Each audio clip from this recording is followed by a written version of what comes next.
Like, comment, share and subscribe to Mufti Tariq Masood, famous scholar.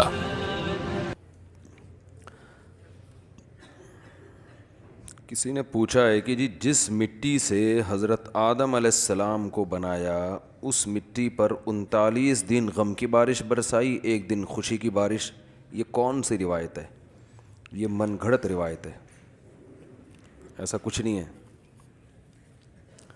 گھر والوں کے ساتھ کھانا کھانے کے لیے ہوٹل جانا جبکہ اس میں مخلوط ماحول ہوتا ہے، جائز ہے یا نہیں ہے؟ دیکھو، مخلوط شادیوں میں جانا تو بالکل حرام ہے، ناجائز ہے۔ باقی کسی ہوٹل میں جب آپ کھانا کھانے کے لیے جاتے ہیں، ہوٹل ہو گیا، بس ہو گئی، یعنی کھانا ہے نا، اسی طرح بس ہے، یہ اپنی ضرورت سے جاتے ہیں۔ شادی میں آپ اپنی ضرورت سے نہیں، سامنے والے کی ضرورت سے جاتے ہیں، اس کو سیلیبریٹ کرنے جاتے ہیں۔ تو اس کے ذمے لازم تھا کہ وہ لڑکوں کے لیے، مردوں کے لیے الگ انتظام کرتا اور خواتین کے لیے الگ۔ اگر اس نے نہیں کیا تو وہ گنہگار ہے۔ آپ کا وہاں جانا اس کی علامت ہے کہ آپ اس کو گناہ میں اپریشیٹ کر رہے ہیں اپنے عمل سے، تو اس لیے ناجائز ہے۔ ہوٹلوں میں کسی بھی ضرورت سے انسان جا سکتا ہے، جیسے آپ سفر پہ جا رہے ہیں تو اب وہاں اس نے انتظام نہیں کیا تو اب یہ تو نہیں کہ آپ کھانا نہیں کھائیں۔ جیسے آپ بس میں بیٹھے ہیں، پہلے تو یہی ہوتا تھا کہ خواتین کے لیے آگے انتظام ہوتا تھا، مردوں کا الگ ہوتا تھا۔ اب کراچی میں تو ہے اس طرح، لیکن پنجاب میں ہم نے دیکھا ہے کہ وہ ایک ساتھ ہی بیٹھے ہوئے ہوتے ہیں۔ تو اب اس میں یہ تو نہیں کہ آپ سفر ہی کرنا چھوڑ دیں، یہ تو آپ کی بنیادی ضرورت ہے۔ تو وہ اس میں بعض دفعہ ایسا ہوتا ہے آپ بیٹھے ہوئے، آپ کے ساتھ خاتون آ کے بیٹھ جاتی ہیں۔ جہاز میں بھی مخلوط ماحول ہے، آپ جہاز میں سفر کرتے ہیں، انٹی بیٹھ جاتی ہیں آپ کے ساتھ، اور آپ کو یہی غم ہوتا ہے کہ انٹی کیوں بیٹھیں، ٹھیک ہے نا۔ تو اب اس میں یہ کہ آپ کھڑکی سے چھلانگ لگا دیں کہ مخلوط ماحول ہے، تو بھائی جہازوں کی کمپنیاں وہ آپ سے پوچھ کے تو نہیں چل رہی نا، وہ اسلامی حکومت ہو، پھر اس میں انتظام اگر ممکن ہوا، ممکن نہ ہوا تو وہاں بھی فتویٰ دیا جائے گا، بس ضرورت ہے۔ جیسے حرم میں طواف میں مرد عورت اکٹھے ہوتے ہیں، وجہ کیا ہے کہ مجبوری ہے، ان کے لیے سیپریٹ انتظام کرنا حرم میں ممکن ہے ہی نہیں۔ لوگ یہاں سے بھی دلیل پکڑتے ہیں کہ دیکھو جب حرم میں ایک مرد اور عورت اکٹھے طواف کر سکتے ہیں تو مخلوط ماحول تو ہوتا ہے، تو یہ جائز ہے۔ جائز نہیں ہے، مجبوری کی وجہ سے کر رہے ہیں۔ اور حرم میں بھی ان کی کوشش ہوتی ہے خواتین کو پیچھے نکالنے کی کہ بھائی وہ پیچھے جا کے کھڑی ہوں مردوں کے ساتھ، لیکن اتنا بڑا مجمع کو کنٹرول کرنا ممکن نہیں ہوتا۔ یہی وجہ ہے کہ مدینہ میں چونکہ ممکن ہے، اس لیے نماز میں بھی مرد اور خواتین کو ایک ساتھ نہیں رکھا جاتا۔ اور نبی صلی اللہ علیہ وسلم کے دور میں بھی نماز میں بھی اجازت نہیں تھی کہ ایک ساتھ کھڑے ہو، مرد آگے ہوتے تھے، خواتین پیچھے۔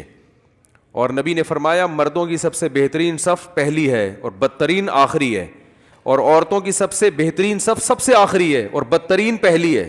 یعنی جو عورت اگلی صف میں کھڑی ہوئی ہے نا، اس کو بھی آپ نے پسند نہیں کیا کہ پیچھے صف میں جاؤ، جتنا آگے پیچھے جا سکتی ہو تاکہ اختلاط نہ ہو۔ اور امی عائشہ رضی اللہ تعالی عنہا فرماتی ہیں کہ ہم نبی کے دور میں جب فجر کی نماز پڑھ کے نکلتے تھے، کننا متلفعات بمروطہن لا یعرفن من الغلس، اتنا اندھیرے میں نکلتے تھے کہ کوئی عورت پہچان میں نہیں آتی تھی۔ تو یہ ساری احتیاطیں ہوتی تھیں اور چادروں میں لپٹی ہوئی ہوتی تھیں، صرف اس لیے کہ مرد اور عورت کا اختلاط نہ ہو۔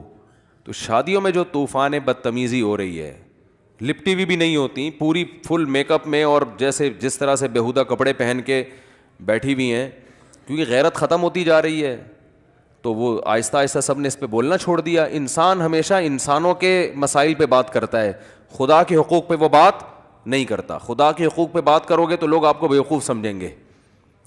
تو بس وہ چیز، اب کووڈ-19 ہے نا، تو دور دور رکھنے کا حکم دیا جا رہا ہے کیونکہ اس میں انسانوں کو نقصان ہو رہا ہے۔ اللہ کے احکام کیا ہیں، اللہ کن چیزوں سے خوش ہوتا ہے، کن چیزوں سے ناراض ہوتا ہے، اللہ کا کھا کے بھی اللہ کے حق میں بات کرنا لوگوں نے چھوڑ دیا۔ لبرل لوگوں کو بہت بری بات لگتی ہے نا کہ وہ اس طرح کی باتیں کریں، مخلوط کہہ رہے ہیں کیا براڈ مائنڈیڈ بنو، کیا مولویوں والی باتیں، اس کی بہو کو دیکھ لیا، اس کی کیا ہوتا ہے اس سے یار، آنکھیں صاف رکھو، اور میں کہتا ہوں آنکھیں گندی بھی رکھو تو کیا ہو گیا، ہوتا تو کچھ بھی نہیں ہے۔ آنکھیں انگریزوں کے ہاں حرام ناجائز بچے پیدا ہو جاتے ہیں، کچھ ہو گیا تو کیا ہو گیا اگر اس سے، یعنی وہ یہ کہتے ہیں کیا ہے یار، اس کی سسٹر کو دیکھ لیا، اس کی وائف کو دیکھ لیا، وہ ہنس کے بات کر لی۔ مولویوں کو پتہ نہیں کیوں تکلیف ہوتی ہے بھائی، مولویوں کو تو ویسے ہی تکلیف اس لیے نہیں ہوتی کہ ان کی اپنی 4 3 ہوتی ہیں، ان کو تو ان چیزوں میں ٹینشن نہیں ہے کہ آپ دیکھ کیوں رہے ہو، یا تو مولویوں کو کوئی رشتہ نہ دے رہا ہوتا نا، پھر تکلیف ہوتی، اس لیے وہ تو جیلسی ہو ہی نہیں سکتی, وہ آپ کی آخرت کے لیے تکلیف ہوتی ہے ان کو کہ بیڑا نہ غرق کرو کلچر کا, معاشرے کا. تو براڈ مائنڈیڈ بنتے ہوئے نا یار کیا ہے مس گیدرنگ ہے, میری وائف ان کی وائف سے مل لیتی ہیں, ان کی کزن میری کزن سے مل لیتی ہیں, یہ کیا ہے اس میں, کیا مر سے مل لیتی ہیں, کیا ہو گیا اس میں, تو کچھ بھی نہیں ہوتا. اور اگر کچھ ہو بھی جائے تو بھی کچھ نہیں ہوتا. انتہائی حد اس کی یہ ہے کہ انگریزوں کے ہاں جو بچے بغیر باپ کے پیدا ہو رہے ہیں, تو انتہائی حد یہ ہے نا, اس سے زیادہ بے حیائی میں آگے ہم جا نہیں سکتے. تو پھر بھی کچھ نہیں ہوتا. اگر ہوتا تو امریکہ تباہ ہو چکا ہوتا اب تک. کیا خیال ہے؟ تو ان کے ہاں تو بہت سے بغیر باپ کے بچے پیدا ہو رہے ہیں, کچھ بھی نہیں ہو, ترقی پھر بھی ہو رہی ہے. تو بات اصل میں یہ کہ آپ کے ہاں بے شرمی اور بےغیرتی کو کچھ سمجھا ہی نہیں جا رہا. آپ صرف ایک چیز کو فوکس کرتے ہو, ٹیکنالوجی, سائنس میں ترقی, معیشت اچھی ہو, لوگوں کا پیٹ بھرے, لوگ عیاشی کریں. اس کے علاوہ آپ کسی اور چیز کو فوکس کرتے ہی نہیں ہو.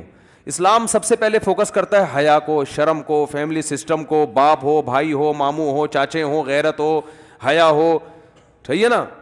تو جب آپ کی نظر میں غیرت, حیا, کلچر, اس کی کوئی ویلیو نہیں ہے, تو بھائی ناجائز بچے بھی پیدا ہو جائیں تو بھی کوئی ٹینشن نہیں ہے.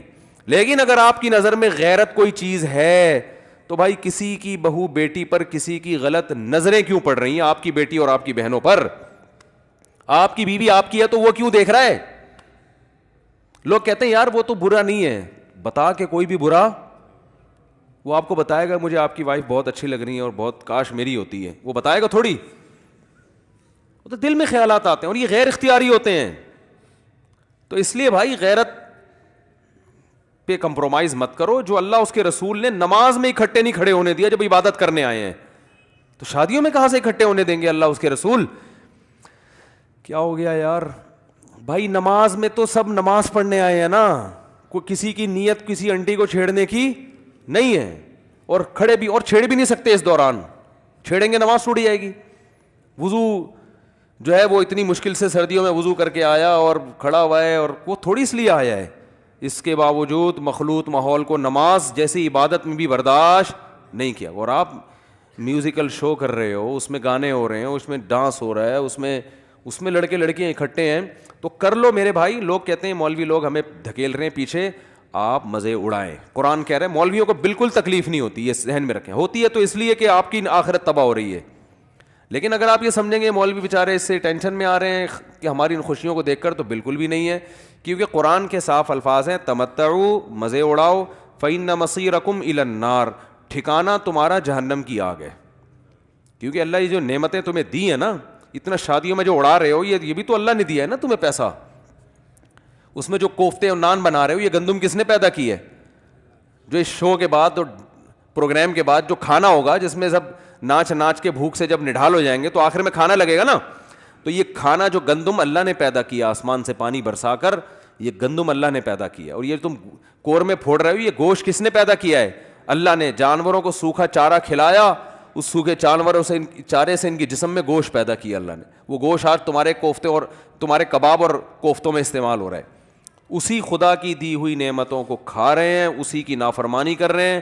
کوئی مولوی یہ کہے کہ یہ غلط ہو رہا ہے, تو کہتے ہیں یہ مولویوں نے بہت پیچھے دھکیل دیا. گورا دیکھو کہاں سے کہاں, گورا بے حیائی کی وجہ سے آگے نہیں نکلا, وہ پڑھنے کی وجہ سے آگے نکلا ہے. تو مولوی تمہیں کب منع کر رہا ہے پڑھائی سے؟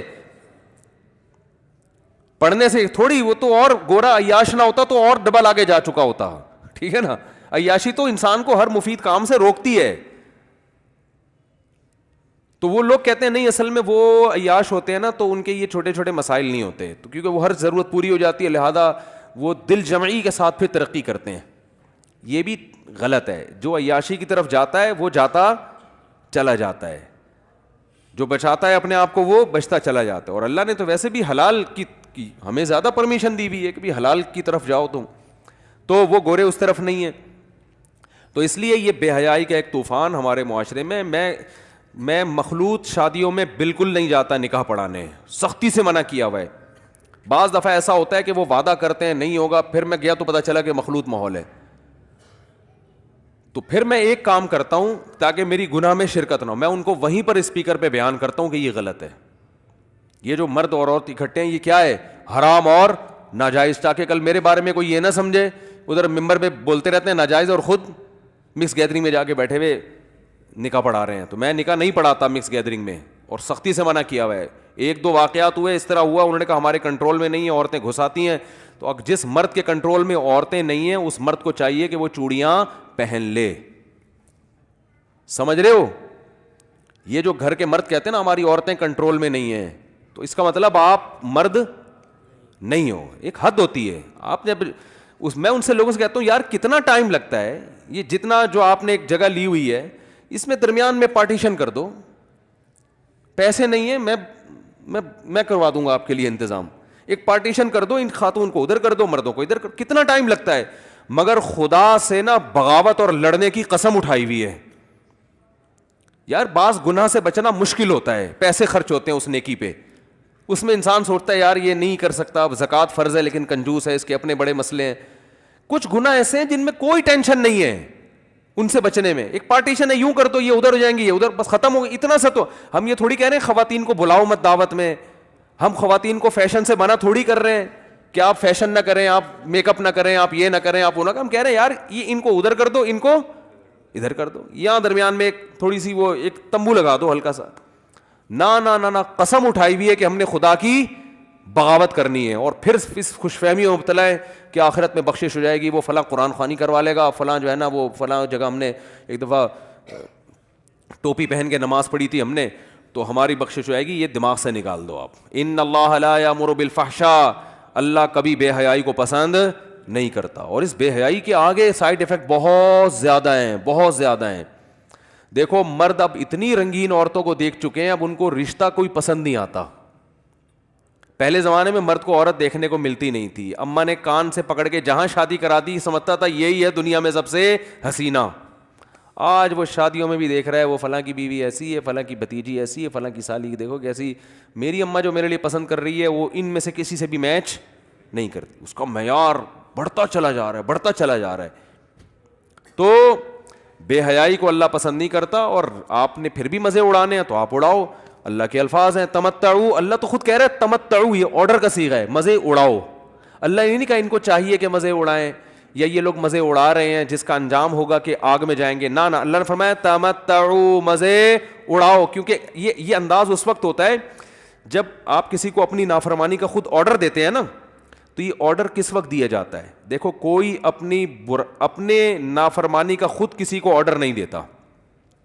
جیسے ایک مثال ہے, میں نے اپنے بچے کو فار ایگزامپل منع کیا کہ فلاں سے دوستی مت لگاؤ, تو میں کبھی آرڈر کروں گا کہ فلاں سے دوستی لگاؤ؟ کروں گا؟ اگر میں اسے کہہ رہا ہوں لگا تو دوستی, اس کا مطلب میں دھمکی دے رہا ہوں. اور دھمکی بھی اس لیے, دھمکی کا تو اصل اسٹائل یہ کہ میں کہوں اگر تو نے دوستی لگائی تو میں یہ کر دوں گا. اصل تو دھمکی یہ, آرڈر سے دھمکی جب دی جاتی ہے جب یہ فرض کیا جاتا ہے کہ سامنے والا یہ سمجھ رہا ہے کہ میں اگر اس کی نافرمانی کروں گا تو یہ جلے گا, اس کو تکلیف ہوگی, اور میں براڈ مائنڈڈ کہلاؤں گا, اور میں یہ سمجھوں گا کہ میں ان آپ کے آرڈر کی پرواہ نہیں کرتا. ایسے موقع پہ دھمکی کے طور پہ کہا تو کر لے بھائی یہ کام. کیا کر لے؟ تو کر لے. یعنی تو یہ سمجھ رہا ہے کہ تو کرے گا تو مجھے تکلیف ہوگی اور میں ہائے ہائے میرا تو نقصان ہو جائے گا. تو کر لے, میرا کچھ بھی نقصان نہیں ہے, تو کر لے. جو تو نے کرنا ہوگا وہ تو کرے گا, جو میں نے کرنا ہوگا وہ میں. جیسے ابھی نندن کو جب پکڑا ہے نا تو مودی کی دھمکیاں, میں جب انڈیا کے خلاف بات کرتا ہوں تو انڈیا کے خلاف نہیں ہوتی, یاد رکھو. انڈیا میں ہر طرح کے لوگ ہیں, مودی کے انڈیا کی گورنمنٹ کے خلاف بات کر رہا ہوتا ہوں میں. تو گورنمنٹ کی طرف سے دھمکی آئی ہم یہ کر دیں گے وہ کر دیں گے.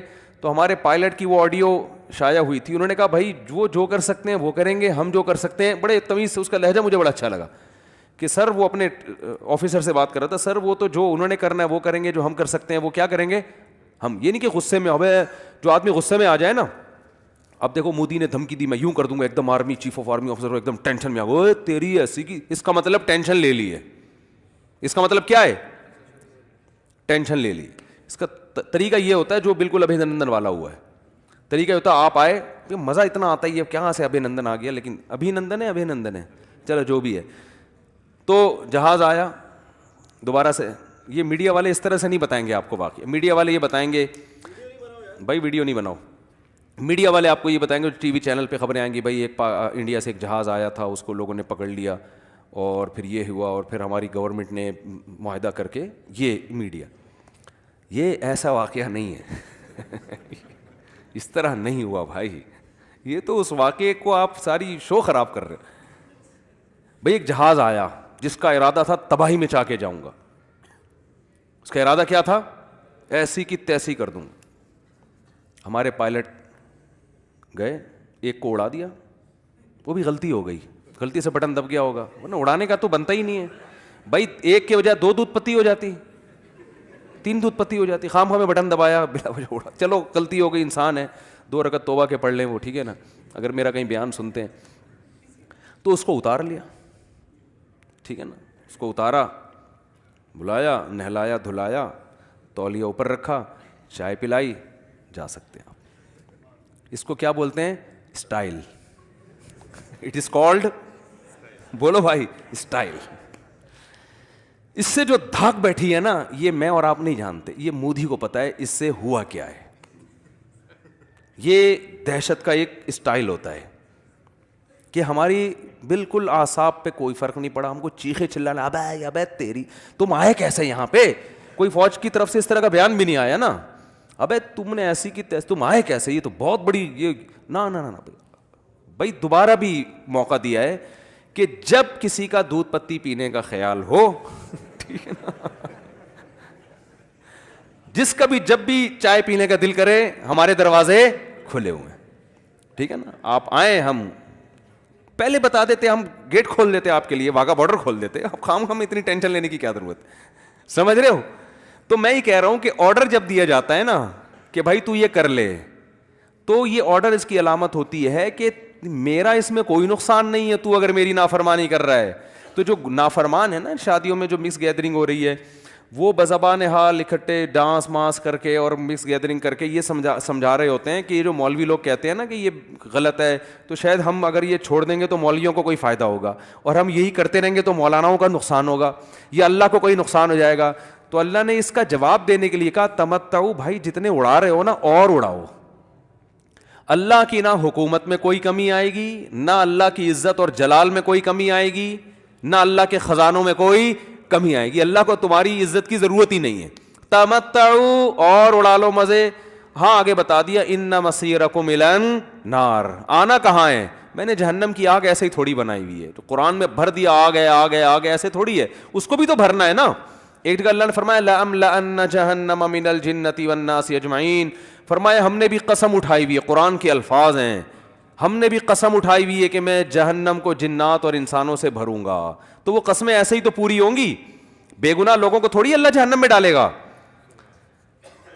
نہیں آ رہی سمجھ میں, میرا خیال ہے اللہ کہہ رہے میں نے جب جہنم بھرنی ہے, اور اتنی بڑی جہنم ہے کہ اللہ فرماتے ہیں میں انسانوں کو جہنم میں ڈالتا رہوں گا. پھر اللہ نے سورہ نجم میں فرمایا, سورہ قاف میں, یوم نقول لجہنم هل امتلأت, ایک ٹائم آئے گا جہنم سے پوچھوں گا کیا تو بھر چکی ہے, فتقول هل من مزید, کہے گی اللہ نہیں ابھی میری بھوک ختم نہیں ہوئی ہے. تو اس لیے آپ اگر نمازیں چھوڑ رہے ہو, آپ زنا کر رہے ہو, آپ شراب پی رہے ہو, آپ مکس گیدرنگ میں مرد عورتوں اکٹھے ڈانس کر رہے ہیں, مولوی کہتا ہے کہ درمیان میں تمبو لگا دو, نہیں یہ ہم براڈ مائنڈیڈ لوگ ہیں, یہ مولویوں کی طرف ایسے اپنی بیویوں کو جو انہوں نے رسیوں سے باندھ کے, کیا مشہور ہے نا, رسیوں سے باندھ کے انہوں نے چارپائیوں پہ رکھا ہوا ہوتا ہے کہ بھاگ نہ جائیں, وسیم کے ساتھ نہ بھاگ جائیں, ستار کے ساتھ نہ بھاگ جائیں, ان کو تو ڈر ہوتا ہے, ہمیں ڈر نہیں ہوتا. اس طرح کی باتیں مولویوں کے بارے میں, حالانکہ ایسا کوئی بھی نہیں کرتا, کہتے ہیں ان کو ڈر ہوتا ہے ان کی بیویاں بھاگ جائیں گی تو یہ برقعوں میں رکھتے ہیں اور کہیں آنکھ مٹکا نہ ہو جائے. ہم تو براڈ مائنڈیڈ لوگ ہیں, ہماری وائف تو الحمدللہ وسیم بھائی سے بھی ملتی ہیں اور ہمارے باس سے بھی ملتی ہیں, اللہ کا شکر ہے آج تک کبھی نگاہ بھر کے نہیں دیکھا, جب بھی دیکھا ٹکٹکی باندھ کے دیکھا ہے انہوں نے, اتنے شریف ہیں, ٹھیک ہے نا. تو اللہ کا بڑا فضل ہے, ہم تو بڑے نیک ہیں. تو آپ کرتے رہو اللہ کی نافرمانی, پورے کلچر کی ایسی کی تیسی کر دو. تو اللہ فرماتے کوئی مسئلہ نہیں ہے, ٹینشن لینے کا نہیں ہے, ہم نے بھی قسم اٹھائی ہوئی ہے کہ جہنم کو ہم نے بھرنا ہے. تو اللہ جو اتنا کھلا رہا ہے نا, پلا رہا ہے, انسان بنایا جانور نہیں بنایا, یہ ایسا ہی نہیں بنا دیا. لَتُسْأَلُنَّ يَوْمَئِذٍ عَنِ النَّعِيمِ, تم سے نعمتوں کے بارے میں سوال ہوگا. اس لیے بھائی کر لو, آپ جتنے ہو ڈبل ہو جاؤ, کوئی ٹینشن نہیں ہے, مسئلہ آپ کے ساتھ ہے, اپنی ساتھ زیادتی کر رہے ہو. تو اس لیے مس گیدرنگ کو ختم کرو معاشرے سے. بھائی ایک پارٹیشن کر دو یار. لوگ کہتے ہیں یہ کیا ہے, بولیں بھائی کیا جا رہا ہے یار اس میں, اللہ اگر اتنی سی بات سے اللہ خوش ہو جائے گا, ایک تمبو لگانے پر اگر اللہ راضی ہو رہا ہے, تو اللہ راضی ہونے کے لیے اتنا بھی نہیں کر سکتے ہم. اللہ کہہ رہا ہے یہ درمیان میں تمبو لگا دو، ان کو ادھر کر دو، ان کو. اللہ یہ بھی کہہ سکتا تھا شادی نہ کرو جیسے پادری نہیں کرتے. اللہ یہ بھی کہہ سکتا تھا کہ ولیمہ ہی نہ کرو، کھلاؤ نہیں کھانا. اللہ یہ بھی کہہ سکتا تھا کہ عورتوں کو دعوت ہی نہ دو. سب کچھ الاؤ کر دیا اللہ نے. بس اتنا کہا ہے کہ یہاں درمیان میں کیا لگا دو؟ تمبو لگا دو. اور دلہن کے ڈپارٹمنٹ میں مرد گھسنے کی کوشش نہ کریں. اس کی فرینڈس آئیں، اس کی سہیلیاں آئیں، اس کی دوستیں آئیں، بیٹھیں، وہ عورت ہے. آپ کے جو فرینڈ ہیں وہ آپ کی دلہن کو بولو مت دیکھیں. تو یہ غیرت کی بات ہے بھائی. پھر میں جا کے شادیوں میں نا جو اس طرح کی، میں لوگوں کو ایک بات کہتا ہوں کہ اگر غیرت ختم کرنی ہے نا تو یہ جو انجام ہے نا وہی ہوگا جو گورے کا ہوا ہے. پھر سوچ لو کہ کل یہ وہی ہوگا، کیونکہ وہ گورے ایک دم سے ایسے نہیں ہو گئے، شروع میں یہی کچھ ہوا ہے. ہوتے ہوتے آج ان کا انجام وہ ہے کہ بغیر باپ کے بچے پیدا ہو رہے ہیں. انجام بالآخر اس کلچر کا یہی ہے. تو آپ اس کلچر پہ راضی ہو تو ٹھیک ہے، نہیں راضی، اللہ کو مانتے ہو تو بھائی اس کو الگ کرو. ہاں تو میں اصل مسئلہ جو بتا رہا تھا کہ اس طرح مس گیدرنگ میں جانا جائز نہیں، لیکن کچھ مس گیدرنگ آپ کے اختیار میں نہیں ہوتی اور ان میں ضرورت بھی ہوتی ہے. ہوٹلوں میں کھانا کھانا ہر آدمی کی ضرورت ہے، ضرورت پڑتی ہے. شہر میں جا رہا ہے تو ہوٹل میں، تو وہاں اگر مس گیدرنگ ہے تو وہ آپ کے مشورے سے نہیں ہے. اس میں بھی احتیاط کیا کرو کہ ضروری تو نہیں کسی انٹی کے سامنے ہی آگے بیٹھنا ہے آپ نے. اب تھوڑا سا سائڈ پہ ہو جاؤ. اور اپنے گھر والوں کو اگر لے کر جا رہے ہو تو اس سے بولو یار تھوڑا، ہم گھر میں خواتین پردہ کرتی ہیں، ہم بھی جاتے ہیں اپنی فیملیوں کے ساتھ جاتے ہیں کھانے کے لیے. ہم ان کو بتا دیتے ہیں بھائی پردے دار خواتین ہیں، آپ تھوڑا سا وہ ہمارے لیے سیپریٹ انتظام کر دیتے ہیں، بھائی چلو وہاں بیٹھ جائیں. تو اس میں پھر وہ طوفان بدتمیزی وہ نہیں ہوتا اور پردہ بھی ہو جاتا ہے. تو یہ جائز ہے. اور بس میں بھی ایسا ہی ہے، وہ آپ کی مرضی سے نہیں ہے. اب آپ بیٹھے ہوئے ہو وہ تو بٹھا دیتے ہیں. جہاز میں بھی اب یہ تو نہیں کہ کھڑکی سے چھلانگ لگاؤ گے کہ میں اسلامی جہاز میں آؤں گا. میں اب جو جہاز ہیں وہ تو آپ کے پاس یہی اویلیبل ہیں، تو بیٹھ جاؤ. اور وہ مجبوری بھی، بعض دفعہ اسلامی جہاز بھی ہو تو بھی یہ مجبوری ہوگی کہ بھائی خواتین کا وہ ہو سکتا ہے کوئی مجبوری ہو، بنا ہی نہیں سکتے. جیسے طواف کے دوران حکومت سعودیہ نہیں کر سکتی، لوگ مشورے دیتے ہیں یہ ہو جائے، نہیں ہو سکتا، پریکٹیکلی تقریباً ناممکن ہے. تو جہاں ناممکن ہے وہاں ایک الگ بات ہے. تو اس لیے اس میں ہر ایک کو ایک لاٹھی سے مت ہانکے. ہمارے بعض علماء ایسے گزرے جن کی طبیعت میں مزاح تھا. تو مولانا عبد الرحمن ہزاروی رحمۃ اللہ علیہ تھے، وہ کہیں سفر کر رہے تھے پنجاب میں، بس میں مری جا رہے تھے. جب وہ مری جا رہے تھے نا تو ایک خاتون ان کے ساتھ سیٹ پہ آ کے بیٹھ گئی. اب ظاہر ہے وہ ان کو کہا کہ یار میں نے تو نہیں بٹھایا اس کو، لیکن جو دیکھے گا تو بدنام کس کو کرتے ہیں؟ علماء کو، کہ دیکھو یہ خاتون کے ساتھ سفر کر رہے ہیں. تو انہوں نے کہا میں ان کو اگر ہٹاؤں گا یہاں سے تو بے اکرامی ہوگی، عورت کہے گی آپ میری سیٹ سے مجھے ہٹا رہے ہیں. خود اٹھوں گا تو بھی لوگ باتیں کرتے ہیں نا، یا تو کوئی دوسری جگہ نہیں ہوگی اٹھ کے کہاں جاتے. تو انہوں نے ایک چال چلی، انہوں نے اس سے خاتون سے بولا آپ کہاں جا رہی ہیں؟ اس نے کہا میں مری جا رہی ہوں. اس نے پوچھا آپ کہاں جا رہے ہیں؟ انہوں نے کہا میں بھی مرا جا رہا ہوں. آپ اگر گویا کہ مجھ پہ مری جا رہی، وہ ایک دم اٹھ کے خود ہی چلی. لیکن یہ مذاق بہت پرانا ہے. آپ ایسا مذاق آج کل خواتین ایسے نہیں کرتی کہ وہ مری جا رہی ہے، آپ نے کہا میں بھی مرا جا رہا ہوں، تو اوہو غلطی ہو گئی، وہ اٹھ گئی. اب وہ یا تو وہ بھی واقعی مری جانا شروع ہو جائے گی، آپ سے نمبر لے لے گی، یا پھر رکھ کے کیا لگائے گی؟ تھپڑ لگائے گی، بے عزتی کرا دے گی ٹھیک ٹھاک آپ کی. تو بعض لوگ یہاں سے سن کے نا وہ تجربے کر رہے ہوتے ہیں.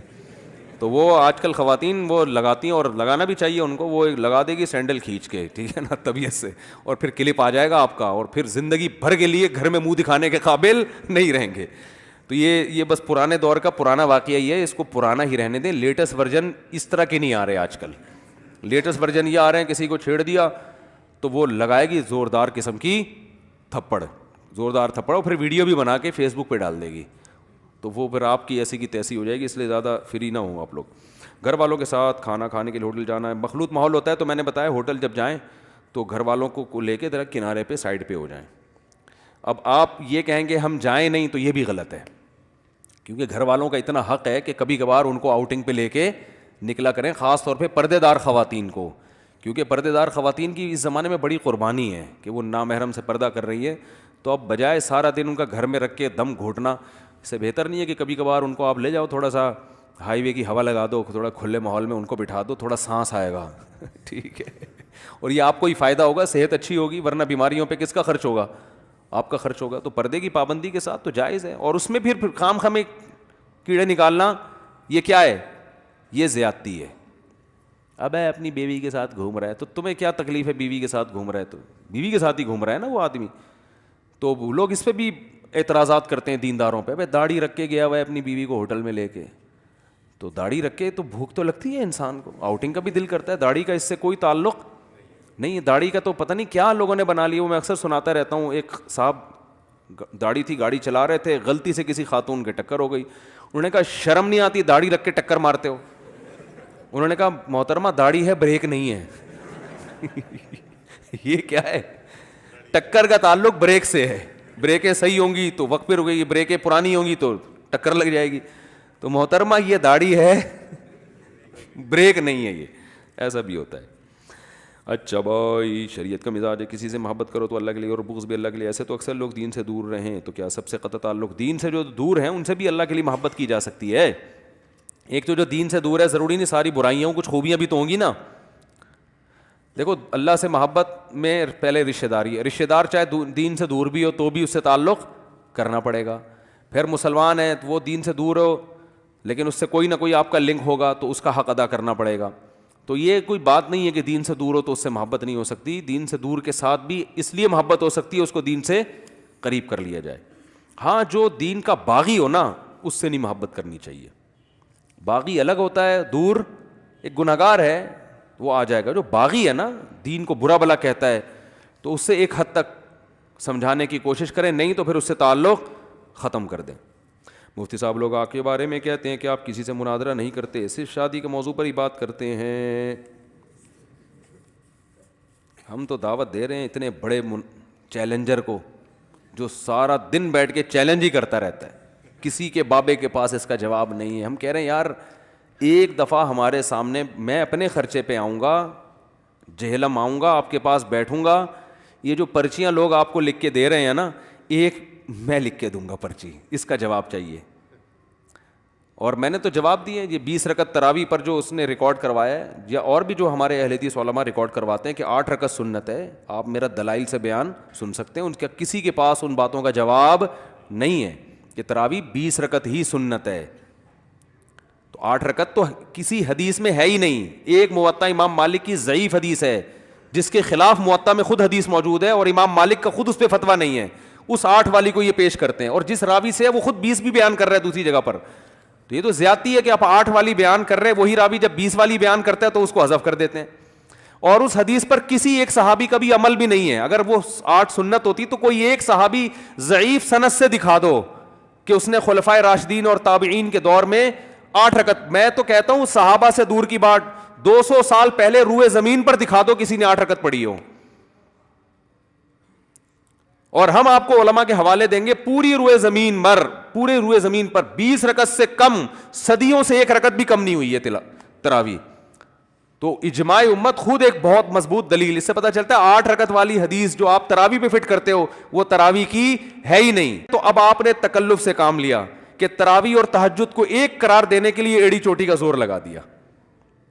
بھائی حدیث ملتی ہے ہمیں تہجد پہ, اور کوئی 8 رکعت ہمیں ملتے ہیں تہجد پہ. ہم پوچھتے ہیں کہ یہ تو تہجد ہے, یہ تراویح تھوڑی ہے. تو اب آپ کے پاس تراویح پر چونکہ دلیل نہیں ہے 8 رکعت کے, تو آپ نے کہا یہی کس کی دلیل ہے؟ تراویح کی دلیل ہے.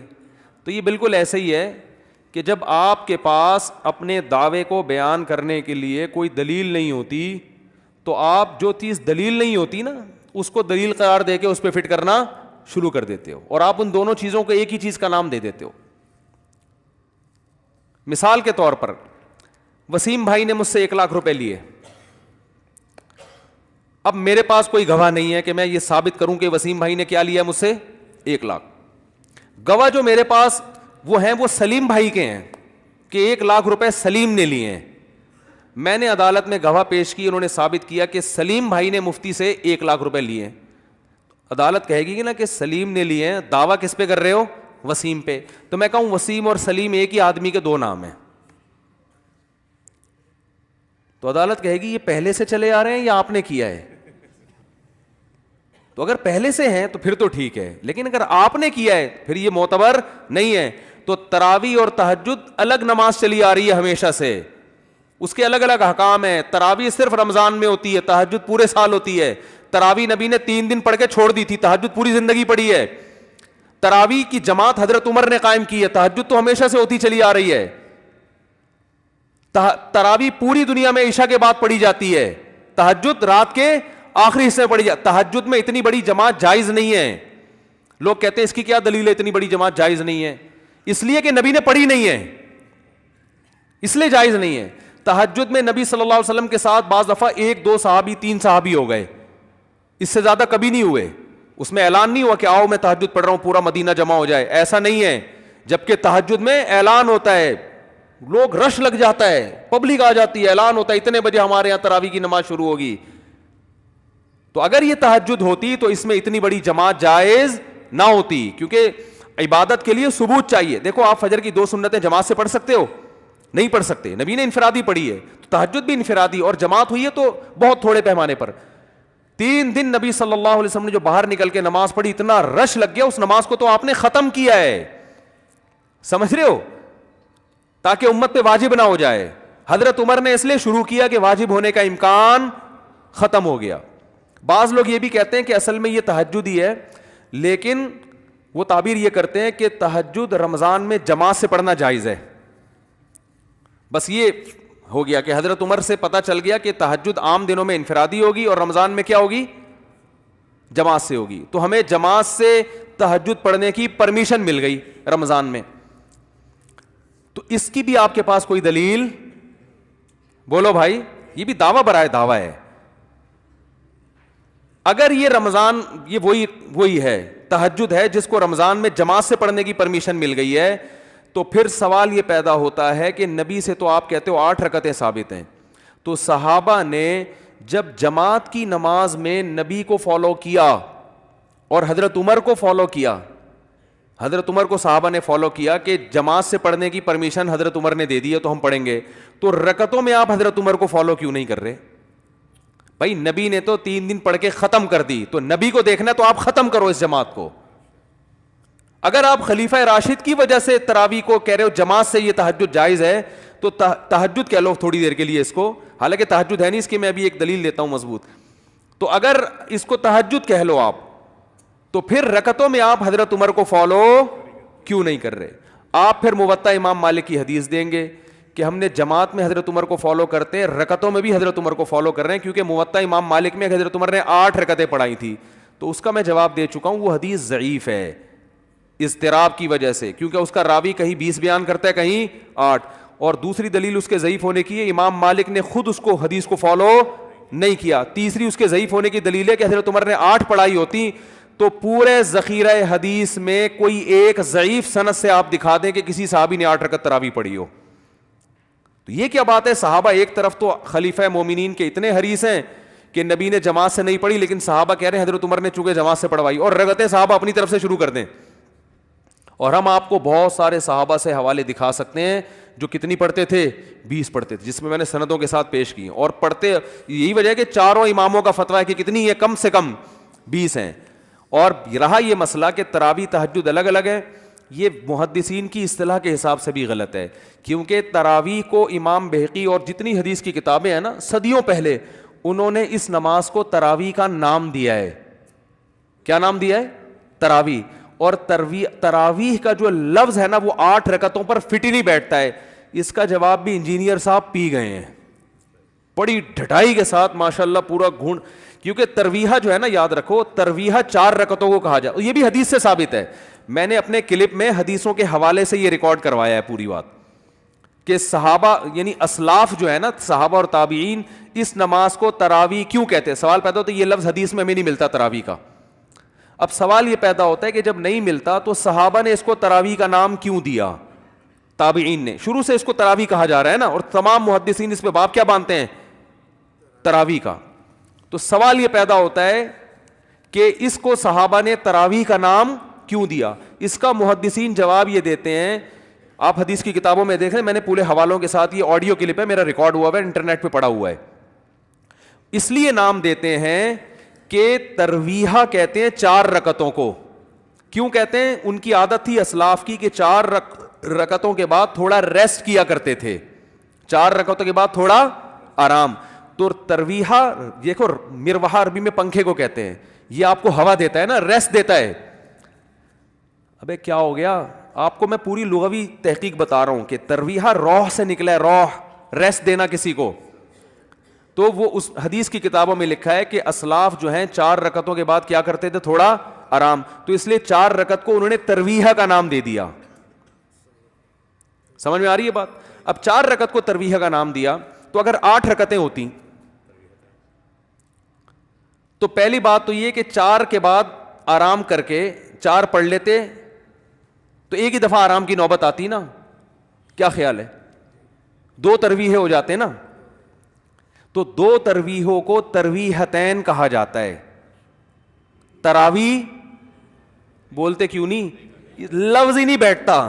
صحیح ہے نا, لفظ ہی. اگر صحابہ میں 8 کا معمول ہوتا نا تو وہ 2 ترویحیں تھوڑی پڑھتے, اگر پڑھتے تو وہ اس کو ترویحتین کہتے, 2 ترویحیں. اور 3 ترویحوں کو بھی تراویح نہیں کہا جاتا کیونکہ یہ پلورل ہے عربی میں, اور یہ جمع اقصا ہے. بہت زیادہ ترویحیں ہوں گے تو ان کو تراویح کہا جائے گا. بہت مشکل ہے. جمع اقصا ہے نا, آپ کسی بھی عربی گرامر کے نحو کے طالب علم سے پوچھے, جمع اقصا کا اطلاق یہ جمع کثرت ہے, جمع کثرت. یہ 3 پہ اطلاق نہیں, زیادہ ہوں تو اس سے پتا چلتا ہے کہ 12 رکعتیں بھی تراویح نہیں ہیں, کم 12 سے بھی زیادہ ہے. سمجھ میں نہیں آ رہی میرا خیال ہے بات؟ 12 سے بھی زیادہ ہے. تو 12 سے بھی زیادہ رکعتیں ہوں گی تو تراویح کا لفظ اس پہ فٹ آئے گا. یہ چیلنج بھی ہم نے کیا تھا, مگر انجینئر صاحب اس کو بھی کیا ٹھنڈے پیٹوں انہوں نے پی پا کے ختم, ایسے غائب, ایسا جیسے کچھ بالکل وہ چیلنج ویلنج اسی طرح سسٹم سے چل رہے ہیں. سمجھ رہے ہو؟ تو لفظ ہی نہیں بیٹھتا. تو صحابہ تابعین نے اور سلاف نے اس کو نام ہی نہیں دیا. بعض نے یہ بھی کہا ہے کہ یہ محدثین جو ہے نا, اس کو صلاۃ اللیل کے عنوان سے ذکر کرتے ہیں تراویح کو. یہ بھی محترم نے دعویٰ کیا ہے اپنے کلپ میں نا, جو ان کا دعویٰ ہے کہ لاکھوں لوگوں نے سنا اور اتنا ہٹ ہوا کہ اس سے زیادہ دنیا میں کوئی چیز ہٹ ہی نہیں ہوئی. تو بات یہ اتنا ہٹ اس لیے ہو گیا کہ جو سننے والے ہیں وہ عالم نہیں ہیں, ٹھیک ہے نا. وہ تو ان کو تو آپ کچھ بھی کہہ دو, علماء میں کتنا ہٹ ہوا ہے یہ اصل بات ہے, ٹھیک ہے نا. تو محترم نے بھی کہا کہ صلاۃ اللیل کا عنوان تمام محدثین باندھتے ہیں اور صلاۃ اللیل کے نام سے نیچے تراویح کا تذکرہ کرتے ہیں. تو پتہ چلا یہ صلاۃ اللیل ہی ہے, الگ کوئی نماز نہیں ہے. صلاۃ اللیل کے تحت تہجد کا بھی تذکرہ ہوگا, تراویح کا بھی ہوگا, وطر کا بھی ہوگا. تو یہ ایک ہی نماز ہے, الگ الگ نہیں ہے. اور میں حیران ہوتا ہوں نیچے لوگوں کے کمنٹس دیکھ کر, واہ واہ واہ زبان اللہ. ابے تم میں کامن سینس نہیں ہے, کیا بات کر رہا ہے یہ. دیکھو میڈیکل سائنس جب حیوانوں کی قسمیں بیان کرتی ہے تو حیوان کے تحت انسان بھی آتا ہے, گدھا بھی آئے گا, بلی بھی آئے گی, گھوڑا بھی آئے گا. عنوان کیا ہوگا؟ جاندار چیزیں. تو ایک عنوان کے تحت اگر کئی چیزیں نیچے آ رہی ہیں تو کس پاگل نے کہا ہے, کس ڈکشنری میں لکھا ہے کہ سب ایک ہی ہیں؟ کیا ہو گیا بھائی؟ یہ کہا جائے گا یہ اس کی قسمیں ہیں, اور قسم ہمیشہ دوسرے سے کیا ہوتی ہے؟ منفرد. جب کسی چیز کی ایک عنوان باندھ کے قسم, دیکھو میں میڈیکل سائنس میں کچھ لکھ رہا ہوں کہ چیزوں کی 2 قسمیں, ایک جاندار اور ایک بے جان. پھر جاندار چیزوں کا باب باندھ کے میں اس کی بتاتا ہوں کہ انسانوں کا باب الگ ہے, تہجد کا باب الگ ہے, صحیح ہے نا, سوری, انسانوں کا باب الگ, گدھوں کے بارے میں الگ. آپ نے کہا چونکہ تمام ڈاکٹر گدھے, گھوڑے, کتے, بلی اور انسان کو جاندار چیزوں کے عنوان سے ذکر کرتے ہیں, اس کا مطلب یہ گدھے, گھوڑے اور انسان سب ایک ہی چیز کے مختلف نام ہیں. اور یار یہ سینس تو ایک 5ویں کلاس کے بچے میں ہوتی ہے. آپ ماشاءاللہ اتنے بڑے محدث کہلاتے ہو, آپ میں یہ سینس نہیں ہے, اور نیچے جو کمنٹس کرنے والے وہ بالکل سینس لیس ہے. تو محدثین نے جو صلاۃ اللیل کا باب باندھ کے تراویح, تہجد اور وطر کے الگ الگ باب قائم کیے نا, الگ الگ, اس کا مطلب ہے یہ ہیں تو ساری صلاۃ اللیل, مگر یہ ایک نہیں ہے. وطر مستقل ایک الگ نماز ہے, پڑھی تہجد میں جاتی ہے, صلاۃ اللیل میں شامل ہے. تراویح بھی صلاۃ اللیل میں شامل ہے, اس لیے نہیں کہ یہ تہجد ہے. بھائی تہجد الگ ہے. نہیں آ رہی میرا خیال ہے بات سمجھ میں؟ تو یہ تو خود اس کی علامت ہے کہ الگ الگ, تبھی نام الگ الگ دے دیے ان کو. نام الگ دینا اس کی علامت ہوتی ہے کہ یہ چیز کیا ہے, ورنہ نام الگ نہ دیتے اس کو محدثین. یہ کہتے ہیں کہ تہجد رمضان کے علاوہ میں انفرادی پڑھی جائے گی, اور رمضان میں وہی تہجد جماعت سے پڑھی جائے گی, اور اس کی کوئی رکعتیں منقول نبی سے نہیں ہے. ہم یہ کہیں گے کہ جماعت سے نماز پڑھنا جب تک ثبوت نہ ہو آپ نہیں پڑھ سکتے. تو جیسے جماعت سے نماز کے لیے ثبوت چاہیے, تو جتنی رکعتیں جماعت سے پڑھنا ثابت ہے نا, اتنی رکعتوں کے لیے بھی کیا چاہیے؟ ثبوت چاہیے. اس میں بھی آپ اپنی رائے سے نہیں کر سکتے کہ جتنی چاہے پڑھ لو. تو یہ کیا بات ہے؟ رکعتوں کے لیے جب ہم آپ کو ثبوت دیں تو اس کو تو آپ مانتے نہیں ہو, اور جب جماعت کے لیے ثبوت دیں تو آپ اس کو مانتے ہو کہ حضرت عمر نے کہا ہے. تو حضرت عمر نے اگر 8 شروع کی ہوتی نا تو کہیں تو پڑھی جاتی. امام شافعی رحمۃ اللہ علیہ, جو امام احمد بن حنبل کے استاذ, یعنی امام بخاری کے استاذ ہیں امام شافعی, وہ کہتے ہیں میں مکہ میں لوگوں کو 20 رکعتیں پڑھتا ہوا پا رہا ہوں. کوفہ میں سارے دنیا کہہ رہی ہے, سارے محدثین کہہ رہے ہیں ہم 20 رکعتیں دیکھ رہے ہیں, مدینہ میں دیکھ رہے ہیں, تو 20 سے کم نہیں نظر آ رہی. ایک آدھ روایت ملتی ہے 16 رکعتوں کی, ایک آدھ روایت, زیادہ تر 20 یا 20 سے اوپر. تو آپ نے کیسے نکال لیا کہ بھئی 8 رکعت؟ تو یہ اجماع امت کے خلاف ہے. تو یہ جو کسی نے بھی سوال کیا ہے نا کہ آپ یہ نہیں کرتے, ہم چیلنج قبول کرتے ہیں, اگلا والا مارکیٹ سے شارٹ ہو جاتا. میں نے تو یہاں تک دعوت دی ہے کہ ہم نہیں آ سکتے, آپ آ جائیں, آپ یہاں بیٹھیں, آپ ہم سے سوال کریں, ہم آپ سے سوال کریں گے. بلکہ یہاں نہیں, ہم آپ کو یہاں بٹھا کے سوال کریں گے. اور پروٹوکول تو بند کمرے میں بیٹھ کے پھینکتے رہو, لوگ لپیٹنے کے لیے بیٹھے ہوئے, پھینکتے رہو.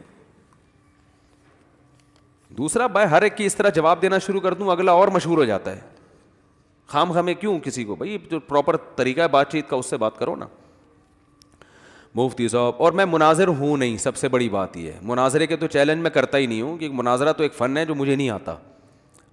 ہم تو بحث کرتے ہیں تمیز سے بیٹھ کے, آپ سامنے والے میں کوئی چیز صحیح ہوگی تو مانوں گا. میں تو پہلے کہتا ہوں بھائی اگر آپ صحیح بات کرو گے میں فوراً اپنے دعوے سے پیچھے ہٹ جاؤں گا. اور یہ زبانی دعویٰ نہیں ہے, لوگوں نے مجھ پہ تجربہ بھی کر کے دیکھا ہے کہ ہٹتا واقعی ہٹ جاتا ہوں میں نے بیان کیا تھا کہ ایک جو ہے نا, وہ ایک پوری ہمیں ذخیرہ حدیث میں ایک روایت ملتی ہے کہ نبی نے دوسری جماعت کسی نے مسجد نبی, اور کوئی حدیث نہیں ہے. بڑا دعویٰ کیا تھا, ایک اہل حدیث عالم نے بتایا کہ نہیں اور بھی حدیثیں ہیں, اور میں نے فوراً رجوع کا اعلان کیا. میں نے کہا بھائی مجھ سے غلطی ہوئی ہے, اور بھی روایتیں. تو ہم تو اب بیٹھے ہوئے ہیں. حکیم الامہ مولانا شریف تھانوی سے کسی نے, انہوں نے ایک اعلان کیا کہ جس نے جو پوچھنا ہے مجھ سے پوچھو, ہر بات کا جواب دوں گا. کسی نے کہا یہ تو بڑے متواضع ہیں, یہ اس طرح کے چیلنج تو کبھی بھی نہیں کرتے, آج ان کو کیا ہو گیا ہے کہ آج یہ کہہ رہے ہیں جو پوچھو ہر بات کا جواب. ایسا دعویٰ تو دنیا میں کوئی عالم نہیں کرتا نا, یہ تو تکبر ہے. تو حضرت سے جا کے پوچھا, حضرت آپ تو اتنے متواضع ہیں, آپ یہ اتنا بڑا تکبر والا دعویٰ آپ نے کیسے کر لیا, جو پوچھنا ہے میں جواب دوں گا. انہوں نے فرمایا یہ تھوڑی کہا کہ ہر بات کا ہاں میں جواب دوں گا, میں نے یہ کہا ہے جو پوچھو گے جواب دوں گا, جس سوال کا جواب آئے گا بتا دوں گا, ایسے جس کا جواب نہیں آئے گا بولوں گا نہیں پتا مجھے. یہ بھی تو جواب ہے نا, جس سوال کا جواب آتا ہوگا بولوں گا ہاں یہ ہے, نہیں آتا ہوگا بولوں گا مجھے معلوم نہیں ہے. تو یہ بھی جواب ہے. تو ہم تو یہ اللہ کا شکر ہے کوئی ہمارا کوئی کسی چیز پہ ہم ڈٹے ہوئے ہیں ہی نہیں. بھائی جو بولے گا ہمیں یہ صحیح ہے, اہل حدیث کی کوئی بات صحیح ہے تو ہم کہہ دیں گے وہ صحیح ہے بھائی. اگر وہ کہہ دے گا بھائی فلانے کی صحیح ہے بات, تو ہم تو یہاں بیٹھ کے اہل حدیثوں کی بھی ہم نے تعریفیں کی ہیں, اور آج سے نہیں کر رہے.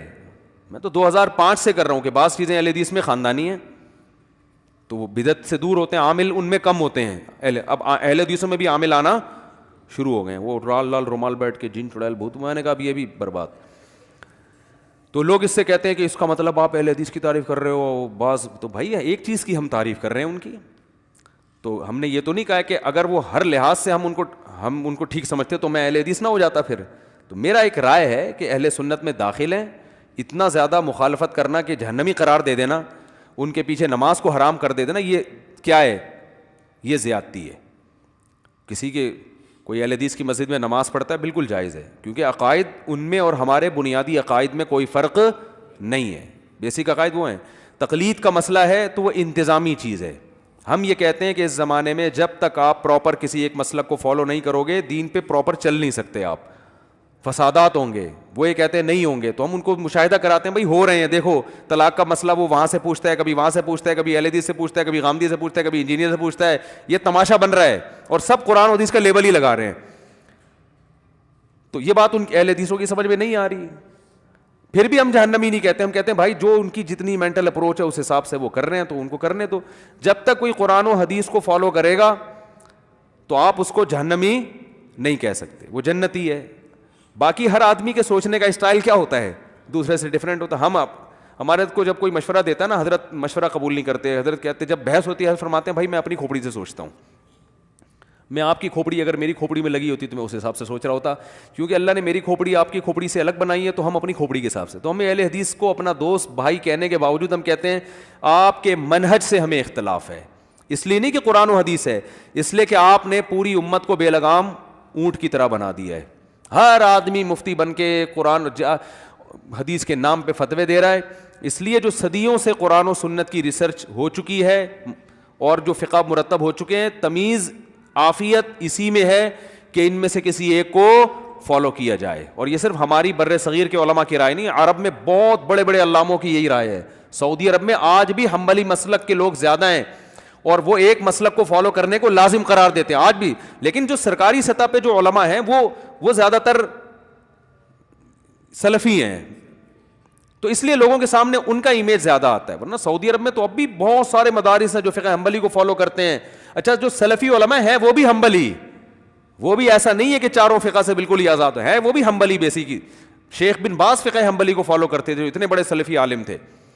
تو اس لیے ہم اہل حدیث سے کہتے ہیں کہ بھائی یہ امت کیا ہو جائے گی, بے لگام اونٹ, خواہشات کو فالو کرے گی. تو اگر وہ مان جائیں ٹھیک ہے, نہیں مانے تو اب کیا کر سکتے ہیں ہم اپنی کھوپڑی سے, آپ اپنی کھوپڑی سے. باقی اس بیس پہ ہم جہنمی نہیں کسی کو قرار دیتے. ہم یہ نہیں کہتے کہ وہ اہل سنت سے خارج ہے. ہاں, جو متشدد ہے وہ خارج ہے اہل سنت سے, لیکن پھر وہ دیوبندیوں میں بھی متشدد اہل سنت سے کیا ہے, بولو بھائی, وہ ادھر بھی خارج ہے. تو وہ پھر جو بیسک عقائد سے ہٹے گا وہ تو کہیں کسی بھی قوم میں ہوگا. وہ اہل سنت سے کیا ہو, تو اہل حدیث میں اگر کوئی ائمہ کرام کو برا بھلا کہتا ہے, تقلید کو شرک کہتا ہے, تو یہ اہل سنت سے خارج ہے. بڑے بڑے محدثین, حافظ ابن حجر کے تو سب محتاج ہیں, تو پکے شافی تھے بھائی.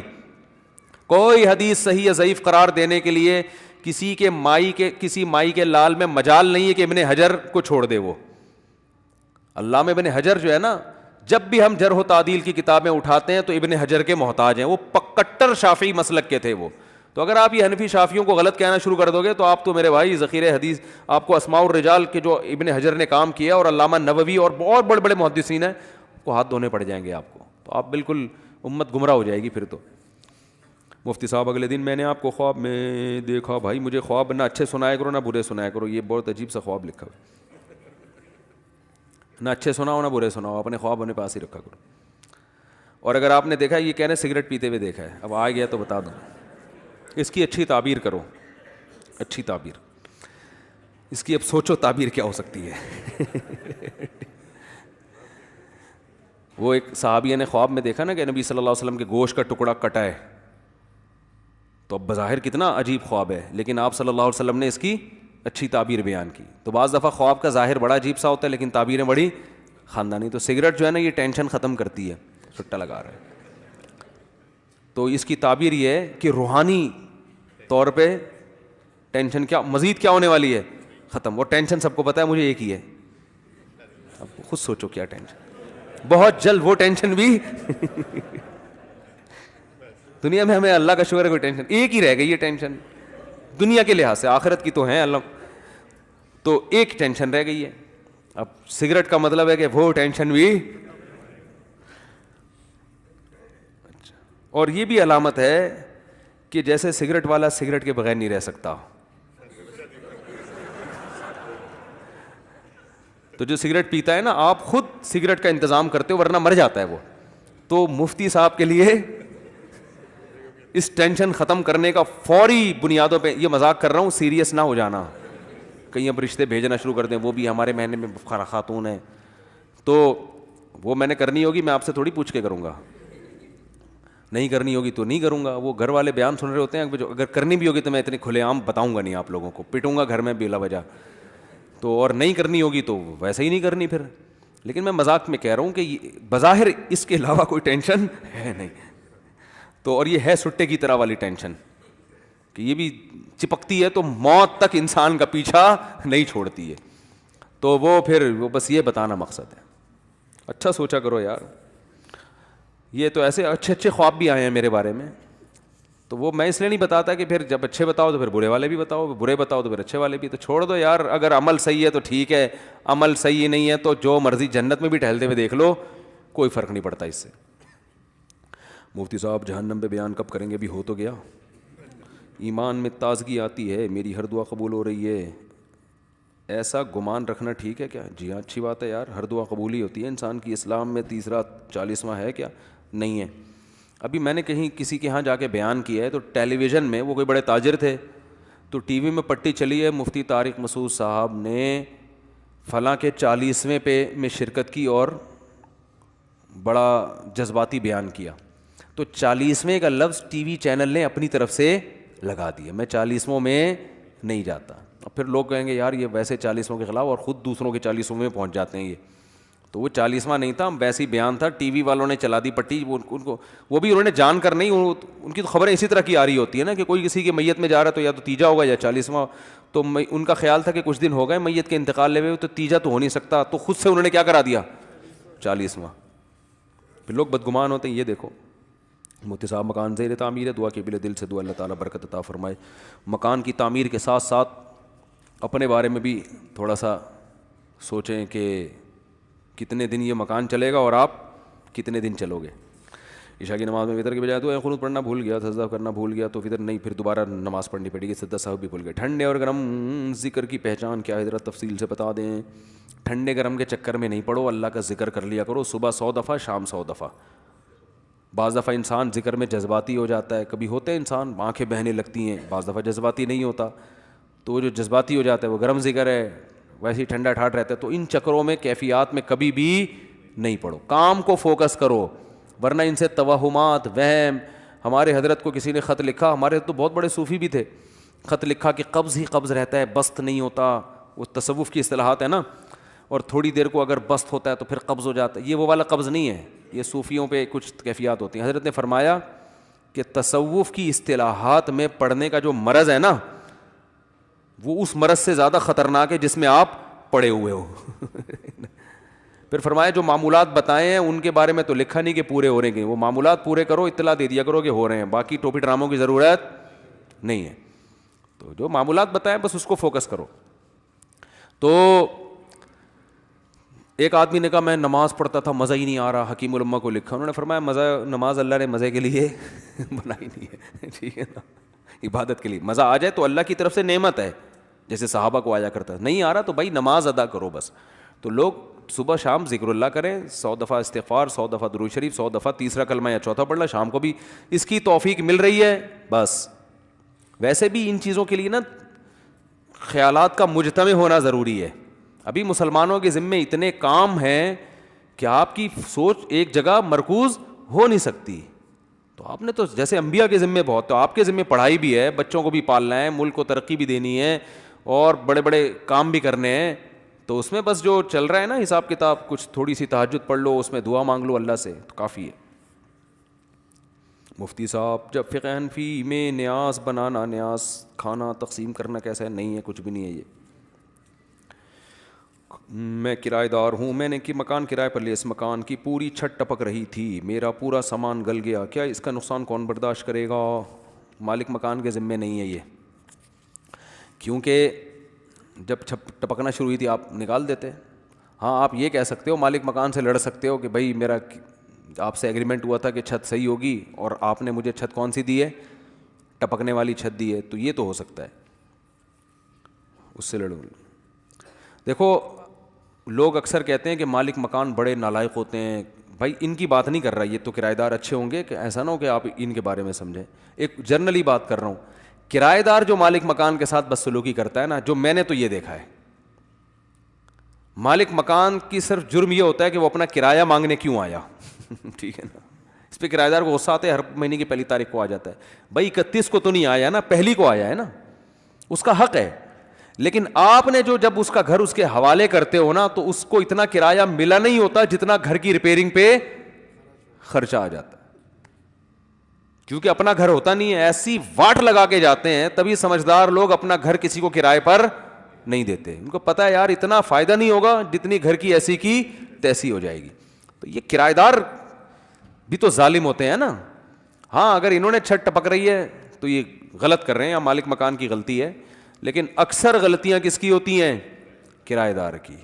وہ ایسی کی تیسی کر دیتے ہیں. پیڑے بھی کھا رہے ہیں, دیکھو پیڑے اس لیے کھا رہے ہو کہ کروڑوں روپے اس نے لگائے, تم 15-20 ہزار روپے دے کے سارے فائدے اٹھا رہے ہو. تو گھر تو کم از کم جیسا ہے اس کے ویسے حوالے کرو نا اس کو. شرارہ پہن کے صرف چہرہ چھپا لینے سے پردہ ہوگا؟ ہاں بھائی ہوگا، لیکن ایسا مزین لباس دلہن پہن کے پبلک میں مردوں میں بیٹھتی کیوں ہے؟ ایسے عامل مسجد میں عورتوں پر دم درود کرتے ہیں، کیا ان کے پیچھے نماز جائز ہے؟ ان کو امام بنانا جائز نہیں ہے اپنے اختیار سے۔ آخری سوال ہے، اللہ آپ کے جمعے کے دن آپ کے سوال کے جواب، دودھ پلانے کی مدت 2 سال سے 2.5 سال کی تشریح فرمائیں، قرآن پاک کی اس آیت کا مطلب واضح کر دیں۔ سورہ احقاف، وفصالہ 30 شہرا، دودھ چھڑانے میں لگ گئے 30 مہینے یعنی 2.5 سال۔ وفصالہ کی تفسیر میں اختلاف ہے نا، فصال کا ایک مطلب یہ کہ ماں کی جو گود ہے اس سے جدائی ہوتی ہے 2 سال میں، ایک مطلب یہ کہ حمل کی اقل مدت 6 مہینے اور 2 سال دودھ پلانے کی، تو ٹوٹل کتنے ہو گئے؟ 2.5۔ تو اللہ نے حمل اور دودھ کی مدت کو اکٹھا بیان کیا ہے کہ حملہ و فصالہ، پورا یہ جو پروسیس ہے نا اس میں اور دودھ چھڑائی میں ٹوٹل کتنے لگتے ہیں؟ 2.5 سال، یعنی 2.5 سال زیادہ سے زیادہ حمل کی مدت بھی ہوتی ہے، 2.5 سال دودھ پلانے کی مدت بھی ہوتی ہے۔ قرآن کی آیت یہ اس طرح ہے، حملتہ امہ کرہا ووضعتہ کرہا وحملہ وفصالہ 30 شہرا، حمل اور فصال 30 مہینے۔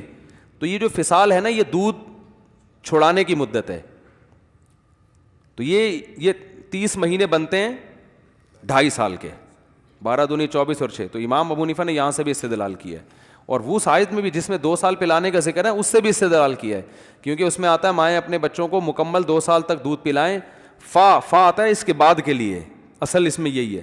بس اگر یہ دونوں رضامندی سے چھڑوانا چاہیں تو بھی جائز ہے، تو اگر 2 سال کے بعد پلانا ناجائز ہوتا تو اللہ رضامندی سے چھڑانے کا تذکرہ نہ کرتے، لیکن پھر بھی فتویٰ اس پر نہیں ہے، فتویٰ صاحبین کے قول پر ہی ہے۔ اور یہ جو حدیث میں آتا ہے کہ 2 سال کے بعد رضاعت نہیں ہے، یہ بھی حدیث ہے صحیح، اس کا مفہوم یہ ہے کہ وہ رضاعت جس میں عورت اجرت کی مستحق ہوتی ہے۔ عورت اگر بچے کو دودھ پلاتی ہے نا ڈیورس کے بعد، طلاق کے بعد، تو مرد کے ذمے اس کو الگ سے اجرت دینا ہوتی ہے، تو 2 سال کے بعد مرد کے ذمے اجرت نہیں ہے، یعنی رضاعت کا بچہ مستحق نہیں ہے، غریبی ہے۔ تو یہ اس لیے کہ یہ قرآن کے ظاہر کو رکھ کے حدیث میں تعویل کی ہے، لیکن پھر بھی فتویٰ اسی پر ہے، کیونکہ اتنا مدت 2 سال بھی بہت ہوتی ہے، اب کب تک پیو گے؟ صحیح ہے نا، 2 بھی بہت ہے۔ تو اگر کسی ضرورت کی بیس پہ کوئی دوسرے قول پہ فتویٰ دے دے تو ایک الگ بات ہے۔ سبحانک اللہم وبحمدک، کچھ پوچھنے آپ؟ اچھا ٹھیک ہے، جی وہ ایک بس آخری سوال لے لو یار۔ توحیدی فرقہ جو ہے نا یہ تو بیچارہ ویسے ہی ختم ہو رہا ہے آہستہ آہستہ۔ ہاں عذاب قبر کو تو قرآن سے ثابت ہے، عذاب قبر تو قرآن میں فرعون کے بارے میں کیا آتا ہے؟ صبح و شام آگ میں جلایا جاتا ہے، اور جس دن قیامت قائم ہوگی جہنم میں ڈال دیں گے، تو قیامت تو ابھی قائم نہیں ہوئی، تو کہاں جلایا جا رہا ہے پھر وہ؟ ٹھیک ہے نا، کہاں جلایا جا رہا ہے؟ اسی طرح قرآن میں آتا ہے اغرقوا فادخلوا نارا، قوم نوح کے بارے میں آتا ہے غرق کیے گئے اور آگ میں داخل کر دیے گئے، تو پانی میں غرق ہو کے آگ میں تو داخل نہیں ہوتا، اس کو پتہ ہے وہ برزخ کی زندگی میں تو اللہ پانی میں ہی آگ پیدا کر دیتا ہے ان کا۔ اللہ ہم سب کو قبر کے عذاب سے بچائے۔